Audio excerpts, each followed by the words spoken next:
All righty. How's everybody doing today? A nice long weekend.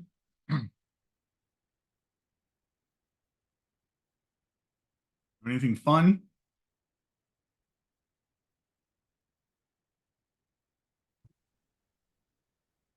I had a lot of drama this weekend, so this is actually the nice part of my week. Oh, okay, fair enough. We don't like drama. A lot of studying going on. So today we're here to talk about how to go about coming up with a list of schools that you're going to apply to.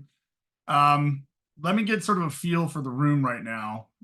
How many of you are, well, put in the chat box what types of schools you're applying to, so I kind of get an understanding, because it depends on that's gonna make a difference to what I'm saying in here.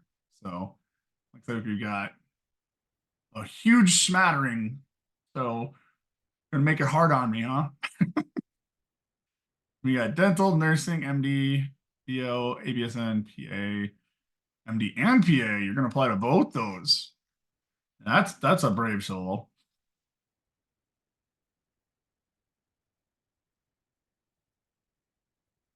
Any others?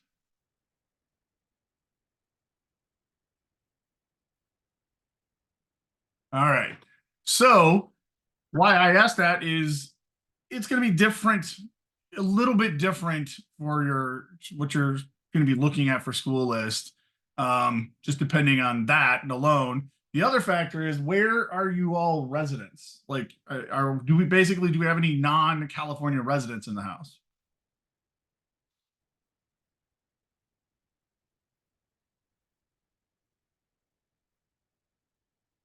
All California residents? Okay, so that also makes a pretty big difference, because there are regional things that you have to think about alongside of what kind of school you're thinking about. So we'll get into that, and I just want to make sure I knew where to go with it. So, welcome to AppPrep, creating a strategic school list, and let's go ahead and get started. I'm betting many of you can probably relate to this slide. Raise your hand if you can relate to this. Just want to get into a school. Just like, God, I gotta do it. And so what I think that you need to be careful of there is that mentality of, I just have to get into a school, can make you apply to some places that are just not good for you. And some places where it's in a way not financially reasonable for you to be applying, because there's might be very little chance that you're a good fit for the school. So therefore, it's probably not worth your money, time, and effort to go into applying to that school. So there's a lot of myths in this process. For example, anybody have any safety schools in mind?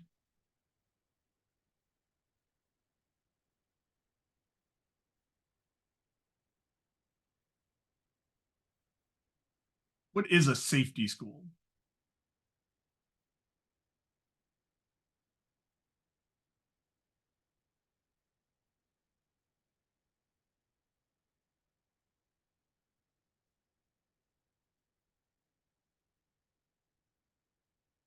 School you have a high chance of getting into. What if I said that you have a high chance of getting into lots of schools, that there really isn't such a thing as safety schools? Well, let me amend what I'm saying there. The safety schools, if you will, are going to be places that, like, you may not really want to be going to go to, like, maybe some Caribbean schools. Caribbean schools, you're basically paying to go to that school. Like, you triple the price, and it's not something that we want to strive for. And you're going to see when a lot of us are talking to you all about creating your school list, that we want you to put, though we don't want you to put those schools on your list, honestly, because we don't feel that they're good fits for you. So a school that just takes everybody because they give us a high chance, that's usually the thought of what a safety school is, and that's not really not a thing we should be thinking about. not when we're trying to figure out what our good school list is. And any reach schools out there, schools they know they would really love to go to but don't have a chance. Like, what are the reach schools in California?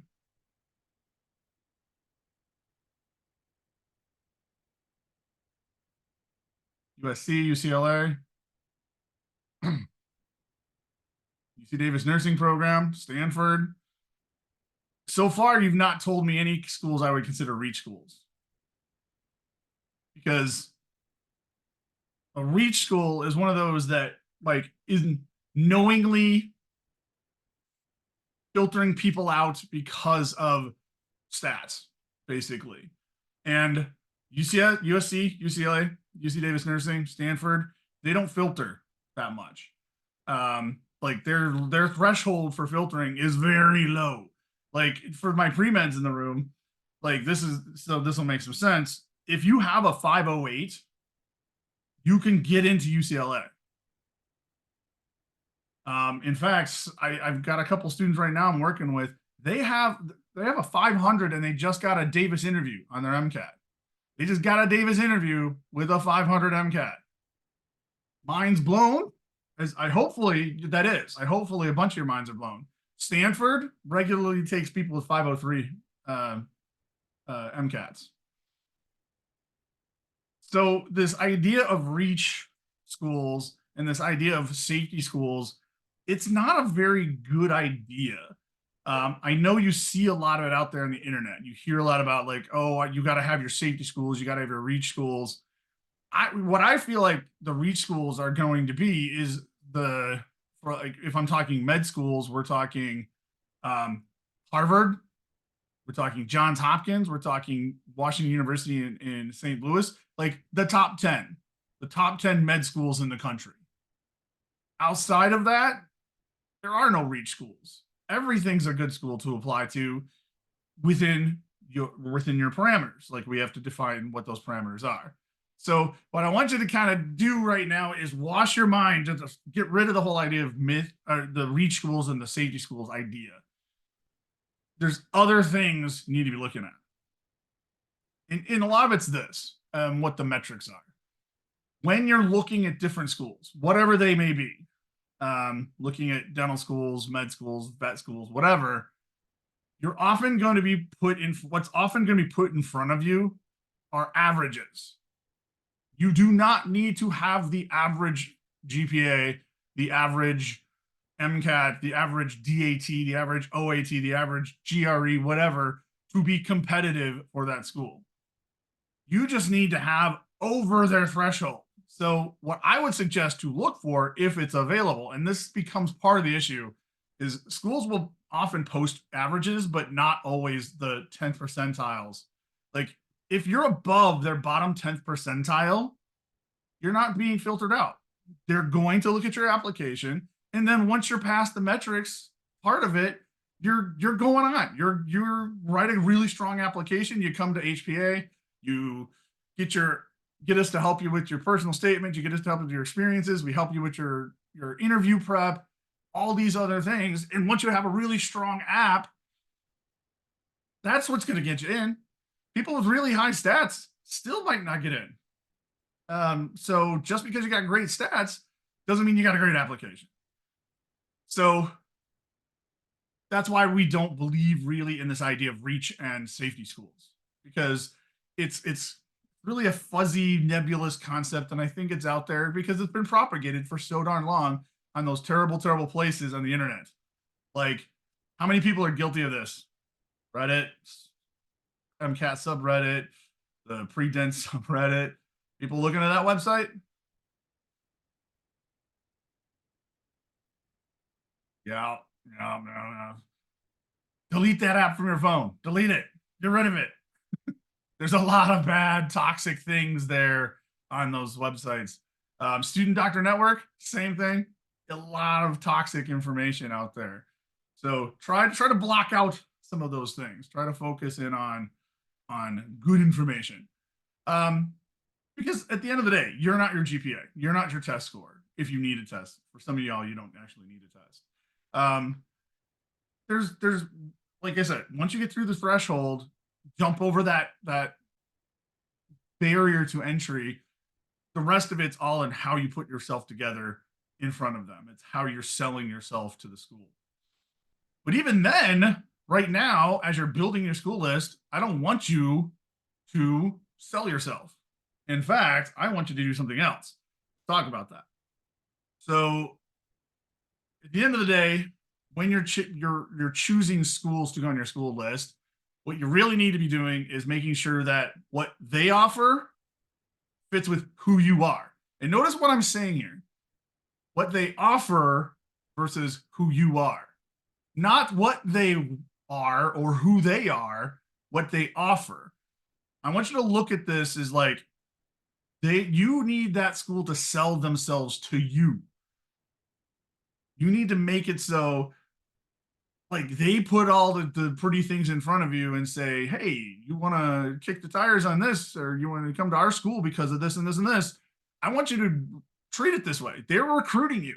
You are all high achieving stars, sports stars, and this is the coaches coming from the med schools and the dental schools recruiting you. That's the way it should feel right now, because you haven't made any decisions yet. You need to like see what they're offering you. So the first thing that comes in that is to actually figure out who you are, to figure out like what are the things that you're all about, where you come from. And this is what I like to do is I like to just say, like, have a conversation with an advisor, have a conversation with a friend, a parent, and just have that conversation steer through like, why do I actually want to be a doctor? But remember to think about the things that are adult reasons, and that's the hard part, I think. How many people here have wanted to go into whatever their future career is since they've been a kid?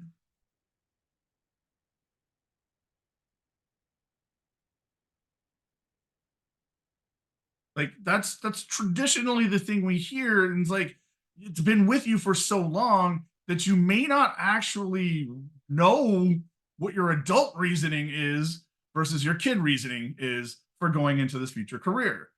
And so that makes it harder for you to see if you fit what they offer, to see if who you are is what they offer, because you're not the same person you were when you were 5 or 6 or 7 or 8 or whenever that moment was where you decided to do it.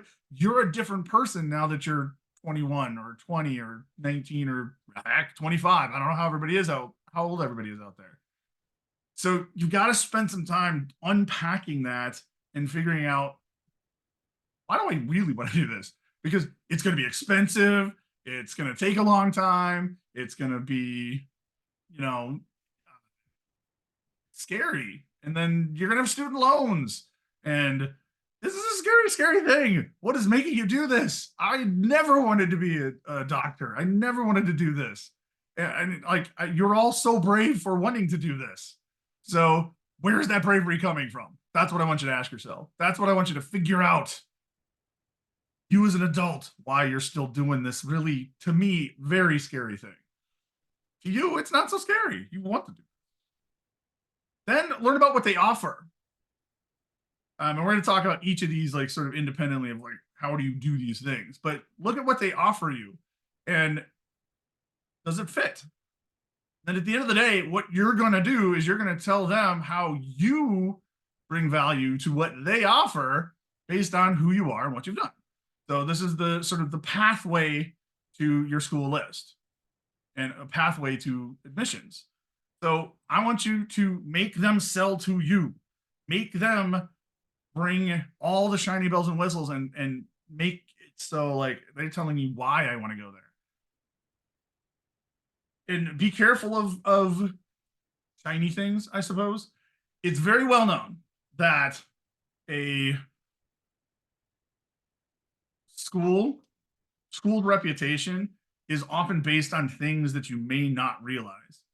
For example, I'm going to bet that there's a few schools in Kansas City this year that are going to be playing up the fact that their NFL football team that has nothing to do with the school just won the Super Bowl. Sorry, 49ers fans.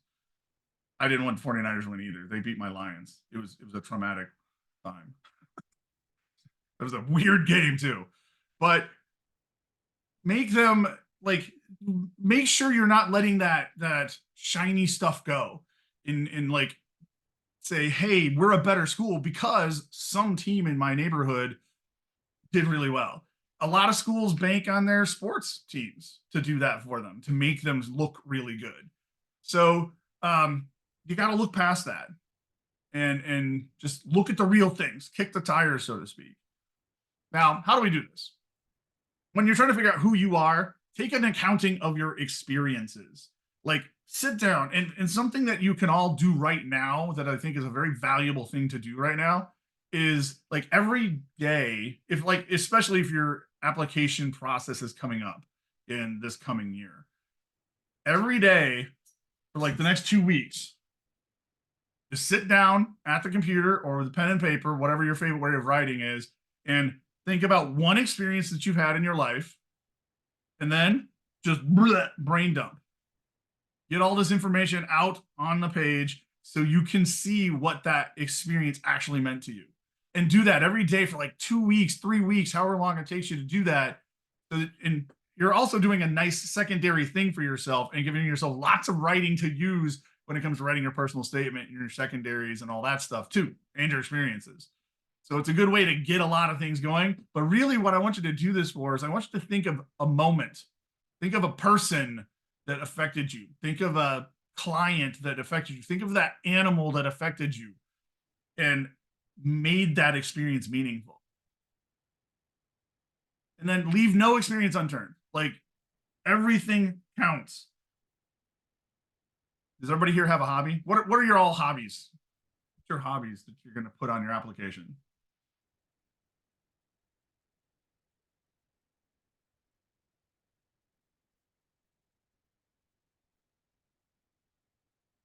Okay, we got a musician in the house. What else? Cooking, baking, makeup, art. They're all things that are important to you. Baking, we got 2 cooks. Some exercise people. Nature walks. I like that. Why would I bring that in? Why would I want you to talk about this to yourself? These types of experiences, they tell the school, they tell you that you're willing to take care of yourself. And the days of having people that will drive themselves into the ground as being the strongest candidates isn't real anymore. They want to know that you're doing things to take care of yourself. And I want you to be doing things to take care of yourself because it shows your values. Like, I mean, if you want to, you can share, but like when you're looking at these hobbies, that's probably a reflection of your values. Does anybody like our 2 cooks? You cook because you're a parent or a family member taught you how to cook and you really enjoyed that as a kid and now you're still doing it? Because that's something I hear a lot about, like cooking and stuff like that. Right. And so that says you've got some family values because that time spent with your family was important to you. And that's unpacking some of these experiences that you want to see. Does the school match that? Are they going to give me something back that helps me do that? And yeah, it's a good stress reliever too. Definitely. So it's working on that work-life balance. And think about your goals. I think we don't think about this enough. Who are you going to be, not in 5 years, but in 10 or 15 years once you've done this? Like, what kind of a veterinarian do you want to be? Do you want to work with large animal, small animal? What kind of a dentist do you want to be? Do you want to, get into orthodontry, or do you want to be, a general practitioner dentist? Or what kind of a doctor do you want to be? Think about where you see yourself ultimately, because that can make a difference. If you want to end up going into orthodontics, there's some dental schools you probably shouldn't be applying to because they don't have programs that support that. Or if I want to be a large animal vet, then maybe I don't go to a school that doesn't have a good large animal program. So maybe I don't apply to that school. And so these are all things about yourself that you want to unpack now. And I think, honestly, that's the best technique I can think of, is to do the writing. Just sit down with your experiences and just write like 2 or 3 paragraphs about every experience that you had and just do that regularly every day, every couple days until you can have all this and it's gotten your brain going. And it's like, here's what I do actually have to offer. I have more to offer than I thought. One of my favorite hobbies, by the way, that I've ever heard was competitive knife throwing. That's awesome. That's like so it's manual dexterity. That guy's going to be a surgeon. I don't know if he actually went into going into surgery, but I mean that is a good demonstrator. By the way, speaking of manual dexterity, it's usually not listed as a what are those things called? You guys have talked about this in other sessions. The core curriculum, not core curriculum, but oh, help me out here. Core competencies. There we go. Core competencies. Manual dexterity is not listed as one of the core competencies that you'll usually see, but manual dexterity is a good thing to demonstrate in your application. And especially if you're going into something like dentistry, or you want to be a surgeon at some point, PT, OT, those types of things. So, make sure you're not forgetting that working with your hands or doing a sport or something like that, or playing a piano for that matter, is a good demonstration of that. It's how you can show the school what you can offer that. And then what do they offer? Go to their websites. Read every single page. I know it's time consuming, but start this process early so you can just like look at every page and read it. Actually read it. Mission statements. How many people have looked at mission statements from different schools and gone and said, it's basically the same thing?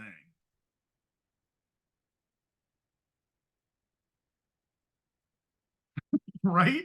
So I think if you look at the mission statement, it's usually like a 1 or 2 sentence thing. And they all say pretty much the same thing on all the schools. So it's more than just the mission statement. So I say to read every single page, see how they present themselves, see if they're fun school, see if they're really serious. Like whoever's doing the website, the web developing and putting the content on there is going to represent the spirit of the school. Look at their requirements, look at their curriculum, all those things. Go to their social media pages. Like so many of these schools have Facebook accounts, Instagram accounts, TikTok, Twitter, X, I can't call it X with a straight face, YouTube accounts, and they have a lot of content there. It's going to tell you who they are.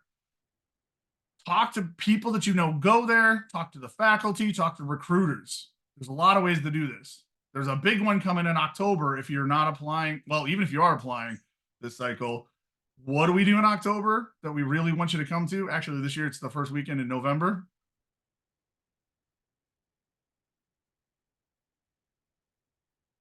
The pre-health conference. That's right. And that's a huge time to behave like, hey, I want you to sell to me. Go up to all those recruiters because that's what they are. They will actually, a lot of them even say it says recruiter on their name tag. And they come to these conferences and they're trying to sell to you. They're trying to make their med school, their vet school, their dental school, whatever, seem attractive to you so you will apply to them. Talk to them, give them that elevator pitch, and then make them sell to you. Phone calls are great. Webinars. Go to all the webinars you can. Like you shouldn't have a week where you're not going to a webinar if you're actively trying to figure out what your school list is all about. Because you're trying to find out, do they have the things that are attractive to me? Email plays, even get visiting campuses. If you're close by, if you're going to be taking a trip somewhere and it's close by a school you might apply to, go visit the campus, find out what it's like. You might be surprised, where the school is. And it's nicer than I thought. Oops. So here's the stuff that I think you're wanting to look for. Look for their requirements, of course. Like, what is it going to take? What's the interview type that they do? What are the timelines they're on? Prerequisites, all that, because we know that some schools, like some programs, like med schools and dental schools, they do rolling admissions. So you want to apply early on. But like DO, they don't do that. They have actual deadlines and things. Look at the student organizations they have. What kind of student support do they get? Do they have student-run clinics? Do they support diversity? Do they actually give you career advice? So when you finish their program, you know what what they're doing, or you're going to get a job. Do they have tutoring? I know it seems weird, but like med schools and dental schools and stuff like that actually do have academic support. They might provide tutoring, much like the AATC here on campus. Mental health services, like, are you going to be on your own if in a really stressful time, or will they support you? What is their curriculum? Is it problem-based learning? Is it traditional? Is it didactic versus flipped classroom? Do they do clinical training early on? There's a lot of schools nowadays where you're not just doing the traditional didactic, going straight in, but you're actually going into the clinic early and doing some didactic stuff at the same time. That might appeal to you. Maybe you absolutely don't want to do that and it scares you and you don't want to apply to school. Look at where the students are ending up, looking what's happening. Is the med school growing, or is the vet school growing? Lately, after COVID, there's been a lot of these programs that have been getting smaller. That's not necessarily a good sign, because, or they might have lost their accreditation. If they've lost their accreditation, you got to wonder, why did they lose their accreditation? Look into that. See if they've been in the news for anything. Look at if research is important to you, look at what research is happening at that institution. So there's so many things for them to have that's going to attract you to it. So what are some additional things that I would like you all to consider? Location, location, location, location. Here's something that surprises a lot of people. People from SoCal have a bit of a harder time getting into Davis. Why? If you're from SoCal, what kind of a location is that? Urban, rural, or suburban? Most people are going to assume SoCal's all urban.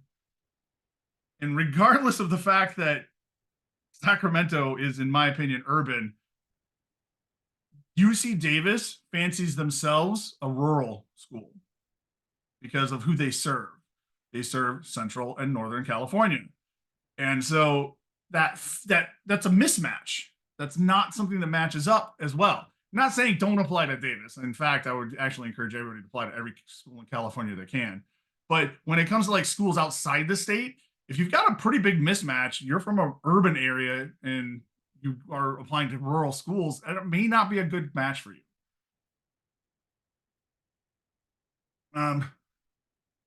What kind of model they have? There's all these different terms for curriculum models. Make sure you understand what that means. Are they a huge class size or a small class size?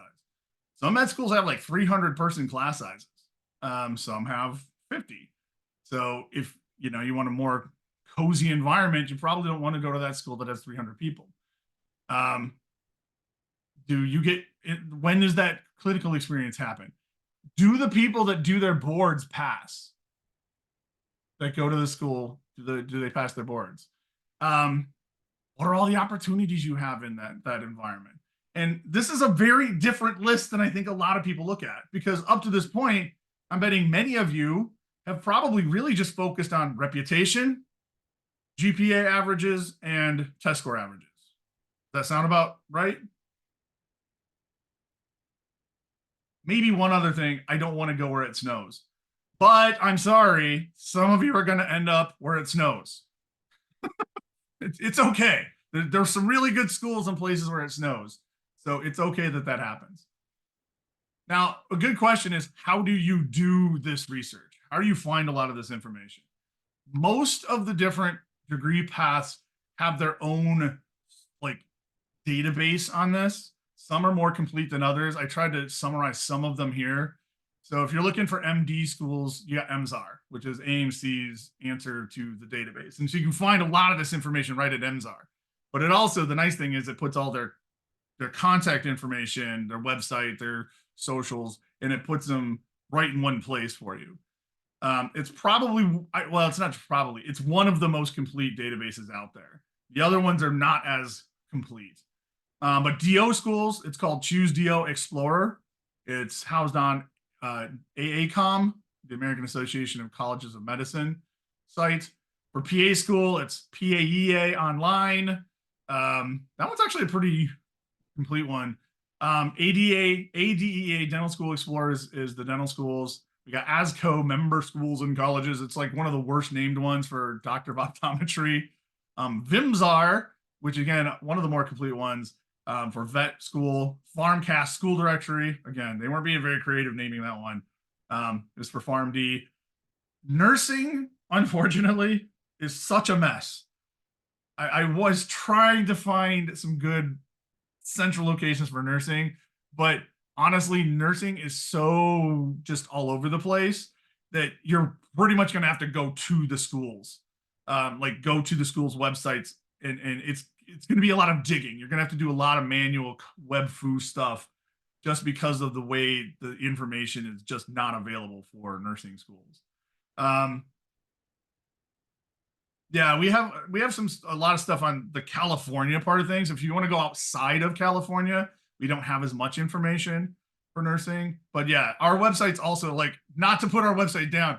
These are like the places that these organizations upkeep, and so they're like the go-tos. But we have a lot of this information too, so definitely visit our website, hpa.ucdavis.edu. So and I don't know if I have any PT or OT. I didn't think to put those on here, but I'm sure there's something for those for PT and OT. But as a whole, try to make sure your information is not coming from places like Reddit or Student Doctor Network or Facebook or et cetera, et cetera. Something to mention about socials, because at some point you're going to have to do this last step. Align who you are with what they offer. Make sure you're seeing what they have to offer to you and what you have, and see if that meshes. See that last step there? Tell them how you bring value to what they offer based on who you are and what you've done. Just like you are going to be looking at their information, they are likewise going to be looking at your information. So when you end up applying to a particular school, remember this little rule. On your socials, if you wouldn't let your grandmother look at it, or your mother or your father or somebody family member look at it, you don't want them to see it. And know that they do check these things out. They will look at your socials. They will look at your Facebooks, your Twitters, your Instas. So make sure to represent your information. If you don't have socials, that's totally fine. I would at least create a LinkedIn in this process. So have a LinkedIn account where you're showing that you're an active, hey, I'm trying to make myself attractive to you at the same time. So I think it is important to at least have a LinkedIn. Okay. And bravo for you don't have socials. I'm addicted to that garbage, but TikTok is my weakness. Now, let's address a couple things. Where do the students at Davis actually go? And I brought with me some actual data. And I don't have data for every single program right now with me, but I'm the data guy at the HPA. So if I don't have your particular data right now with me, and I'm in the process of updating all this stuff anyway, just come and do drop-ins or schedule an appointment with me, and we can talk about it. And we can look at the actual numbers of where Davis students end up going to schools. And there's some interesting trends that you can see here. So I'm going to stop sharing this for a moment. So I'm going to start with MD schools first.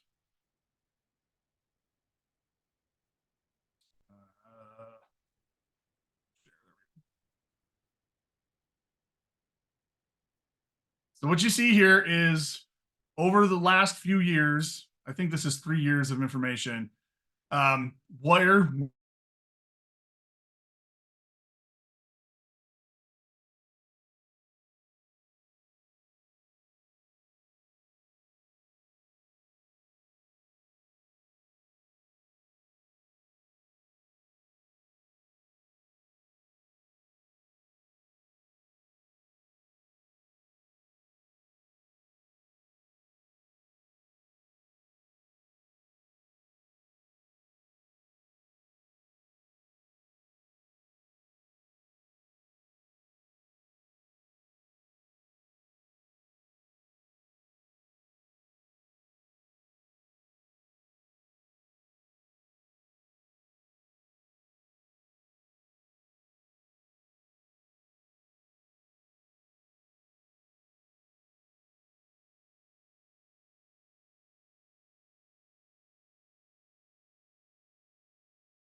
Hey, is anyone having internet issues or did the host just have internet issues?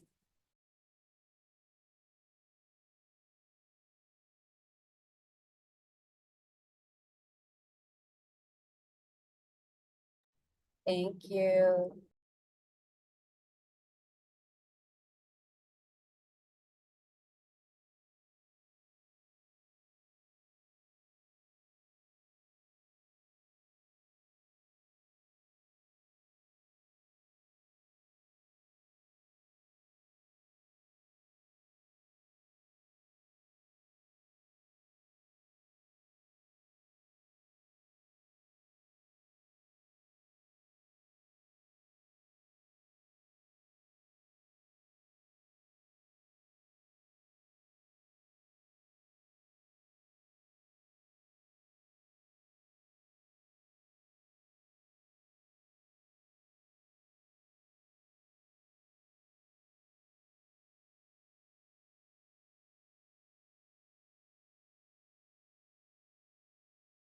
And I'm back. Can y'all hear me again? Okay, sorry about that. My had a little mini power outage. It went out for like a second and I had to restart the computer from scratch. So, and put this back on the screen. So where was I? I was talking about MD schools and some trends that we see here. At the top of the list for acceptances and matriculations, what state do you see the best represented? Oh, wait, that's not MD. MD over here. California, Davis, North State, Keck, Irvine, San Diego, Los Angeles, CUSM, UCSF. That's to be expected because California is investing in Californians. So that's where people are going to end up mostly. And that's why I said earlier, and this also goes for every other program, mind you, if you're a California resident, you should be applying to most of the schools in California, unless you feel they're not good fits. So, and there you go. This is the evidence for it. When you start getting lower on there, start noticing what places are not going to be there. What states seem to be conspicuously absent that are very close to California?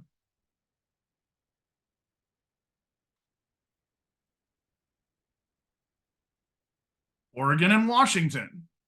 We don't see those in this top edge of the list. That's because there's a regional preference in those states, like Wash U and Oregon. They don't take Californians that often. They might once in a while if you're a really highly qualified candidate, but they generally don't because they got to get their own people in and include in there Idaho and Montana because neither of those states have MD schools. And so they're trying to serve their region. What other states do you notice are not in here? What other part of the country? Texas, definitely. Nobody should be applying to Texas unless you are from Texas. And I'm not just joking there. It's a very real statement because Texas, they don't take people from anywhere. Then it's not about a California Texas thing. It's just like they want Texans and that is it. So unless you're from Texas, it's just really not worth it. Plus, you have to do a whole different application if you're applying MD or vet or PA schools sometimes even use it. It's TMD SAS. Oh, and dental has to use TMD SAS. So they have a whole different system. What other part of the country is not in this MD list? The South. South. So the southeastern schools don't really take people from California all that much. And the reason I'm saying this is the reason, like, if you look at MZAR, it looks like some of those schools do take people from California because they'll show that they have a high proportion of students from out of state. And then they have a map that says California is one of those places. That's like probably representative of one individual. Like one of the schools we see this all the time with is Emory. Emory says they take a lot of out-of-state students. They do, but they don't come from California. They're coming from the South. they're coming from Georgia or from neighboring states, Mississippi, Alabama, Tennessee. So like that southeastern part of the country, also generally for MD schools, not a good match because they tend not to. And then the further up into the northeast you get, that's not a match. In my sort of simplified version of this, where you want to start looking is California and everything down that stripe from California over to the Midwest. So Nebraska, Indiana, Illinois, Michigan. Like you see, like one of our biggest placements actually is Wayne State University. That's in Michigan. Creighton, that's Nebraska. Rush, Illinois, Missouri, Drexel's Pennsylvania. So like a lot of the schools that our people are attracted to, or that are, a lot of the schools that are attracted to our Californian students are in the Midwest. It changes a little bit when you're looking at DO and dental and all that. So if we look at DO, what we're seeing here is, again, California schools are at the top, but now we're starting to see it branch out a little bit. But again, you see the Midwest is still fairly well represented. LECOM, Kansas City, but now we open up to the Pacific Northwest. So you can go there. But now we're also seeing Arkansas and Alabama creep into the list. So that regional preference is not as strong at DO school and actually most of the other types of programs. So if you're applying for dental or vet or PA or DO, you actually have a lot more choices, I feel like, because you're seeing them expand their view out to other state or their view outside of their region. So the biggest regional preference comes from medical schools, from MD schools specifically, most of the time. So I'll give the dentists a couple seconds to look at this one. Our big ones again, right here in California, UOP is always our biggest. UCSF, UCLA, UNLV, right over the border. And again, then you're seeing some mixing it up. Midwestern, Turo in New York, New York, because that's a different place. AT Still, all that tend to be our high ones. So the Midwest still pretty heavily represented in here. Our vets are, again, big three here in California. RVC, St. George's, those are interesting ones. Ross as well. Those are all schools that I think we take with a grain of salt. Let's talk about those before you put them on your school list. Colorado State, notably vet folks, I'm sorry, they just recently got harder to get into, and I want to make sure you know that. Their prerequisites have changed. And this is why we have to do our research when we're choosing our school list. Because if you don't know it, I think we have a vet person in here still. You don't know it, and this is for future people on the recording as well. You don't know it, CSU just recently added in a new cell biology requirement where our cell biology BIS 104 does not work. And so we have to come up with an alternative for you if you want to apply to CSU, which is a pretty common school, as you can see. It's actually pretty similar to Davis. So check the websites, check often, because things can change. And then finally, the other one I have here, MPA schools are there's a physician assistant. And as you might suspect, again, California, Washington, again's back on our list. That Northwestern thing is only an MD thing. That's only an MD thing. And then we're getting into, again, some Midwestern schools, University of Colorado. That's a nice place to go. I used to live in Colorado. It's great. So this just sort of gives you a picture geographically where you can start looking. And the reason I do this is I want to give you a place to start looking.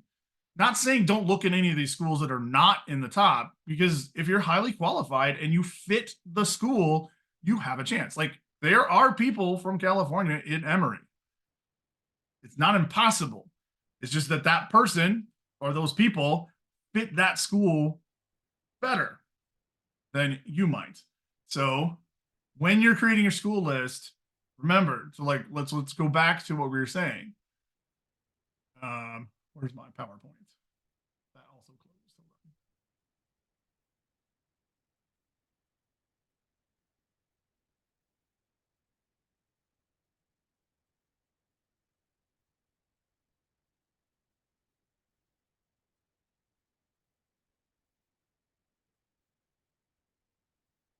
on. All right. So remember to keep this in mind. Like, this is at the end of the day, when you're doing your school list, the things I want you thinking about. Who are you? What do they offer? And do you fit together? Does your value you bring fit what they offer? And that's your end of the day job when you're creating your school list. And it's not a simple process, but hopefully we demystified at least some of this here today. So what I'm going to do is I'm going to open up the floor for some questions and let her rip. In the meantime, I'll also put our socials on the end. What kind of questions do you all have for me?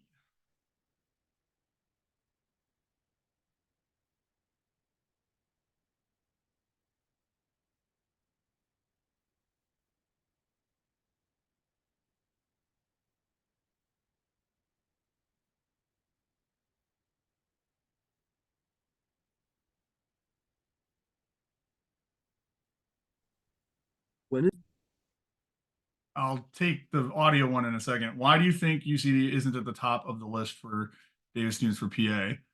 Um, I don't think I ever really noticed that. Um, it's probably not different by a lot, is my guess.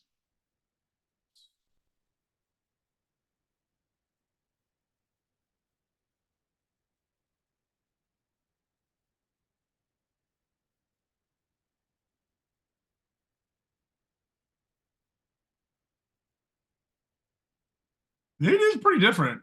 Um, what I would have to look at with the PA data is probably look at the number of applications.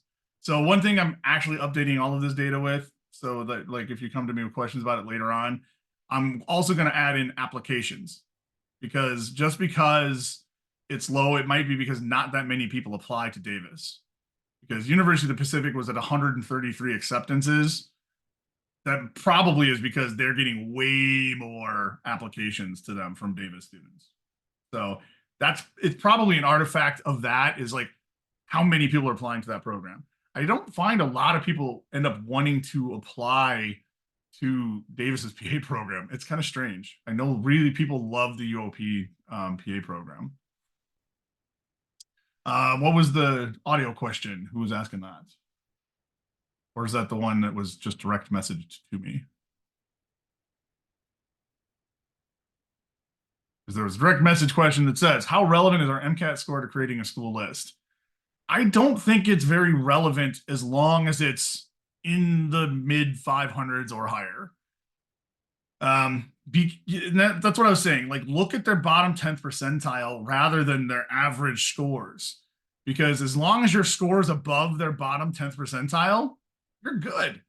So you don't have to like say, I don't meet their average, that I would take them off my list. I would not do that for a school. If you're above their bottom 10th percentile, they are reasonable school to apply to.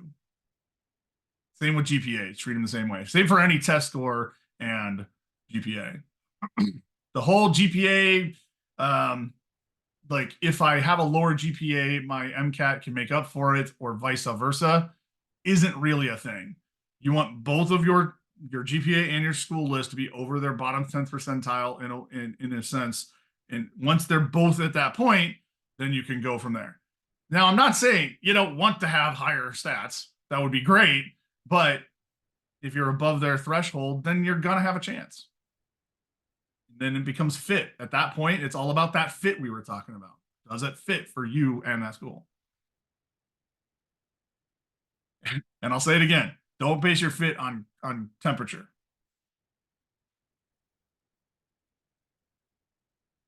The Midwest will take a lot of our students, and it does snow there. Other questions?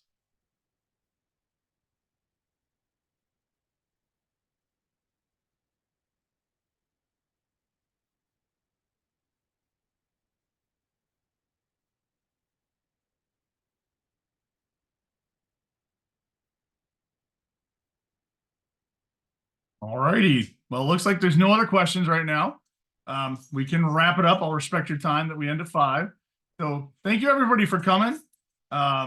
Make sure to come and ask questions, drop-ins or office hours, things like that. Hope you have a little bit of a better idea of like how, honestly, I think to expand how you're looking at things, because like it's so easy to get those blinders on and looking just at stats for this school list thing, but like really open those doors, open it up and decide, is there a match? Because that's at the end of the day going to get you into those schools. So we'll leave it at that. Thank you all for coming. And I'm going to stop the recording here, but I'm going to answer that next question here.